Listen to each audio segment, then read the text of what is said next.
Liverpool is the English team that has had the most success in European competition. 5 times, the Reds have lifted the European Cup, the last time in 2005. But the way things are in the money-dominated modern game, Liverpool was unlikely to be in the final this year, like it is Saturday against Real Madrid, 1:30 p.m. ch. 9 in Kiev, Ukraine. That the team has climbed back to the top of Europe, and back into the top 4, owes to a club-wide effort of reinvention led by Jürgen Klopp, who has cemented his status as one of the greatest managers in soccer today.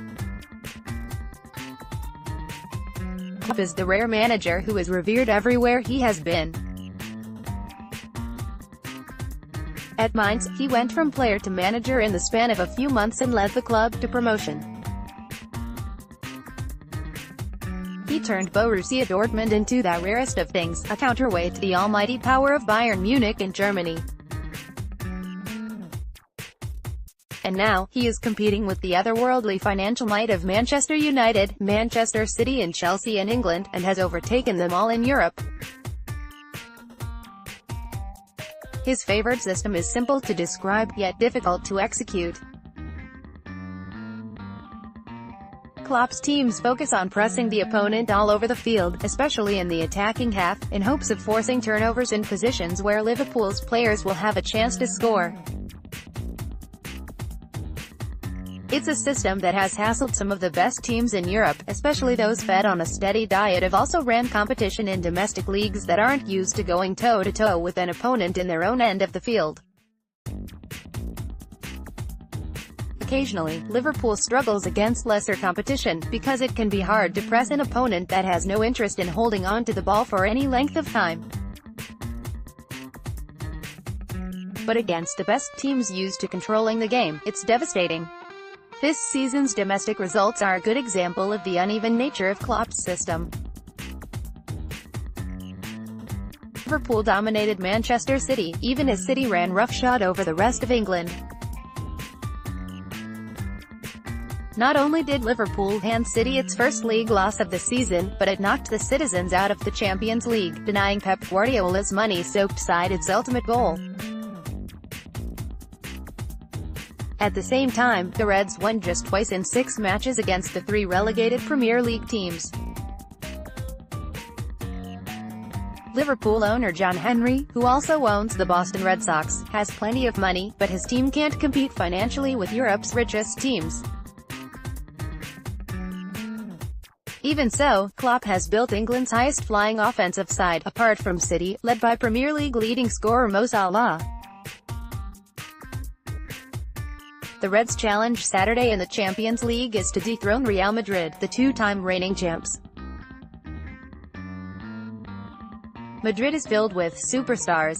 It's used to possessing the ball and demoralizing the competition with its firepower.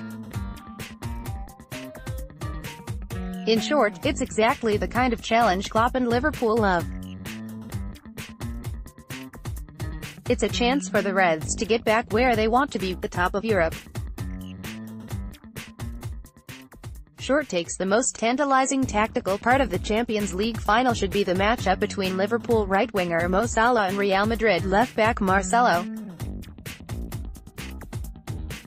Despite his spot in the back line, Marcelo's forward runs are a key to Madrid's attack. It'll be fascinating to see whether Marcelo stays back to help defensively against Salah, or vice versa, or if both teams just let the other take extra space offensively. FC Cincinnati, currently in the USL Second Division, is reportedly set to become the 24th MLS team next season. Nashville and Miami are set to join the year after that. Cincinnati would be in the same situation as Minnesota, an existing team that would have less than a year to plan for MLS play. Will it be more successful than the Loons were in their first year? French team Lyon became the first team to win 3 consecutive European Women's Champions League titles, defeating Wolfsburg 4-1 in a game in which all 5 goals came in extra time. Imagine seeing Lion, the best in Europe, take on North Carolina, which is currently dominating women's soccer in the United States. Weekend Watch Guide English Championship, Fulham vs. Aston Villa, 11 a.m. Saturday, ESPN+. You will need ESPN's online-only package to see it, but if you can find a way, the playoff final is one of the most entertaining and lucrative games of the English season. The winner will be in the Premier League next year.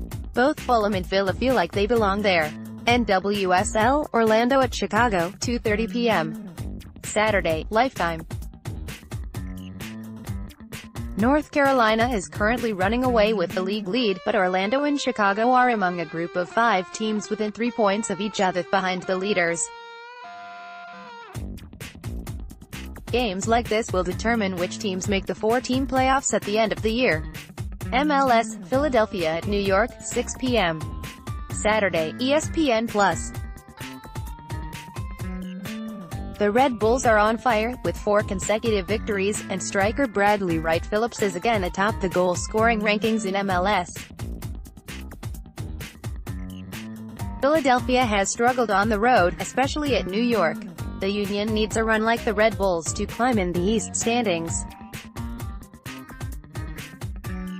MLS, Columbus at Kansas City, 5 p.m.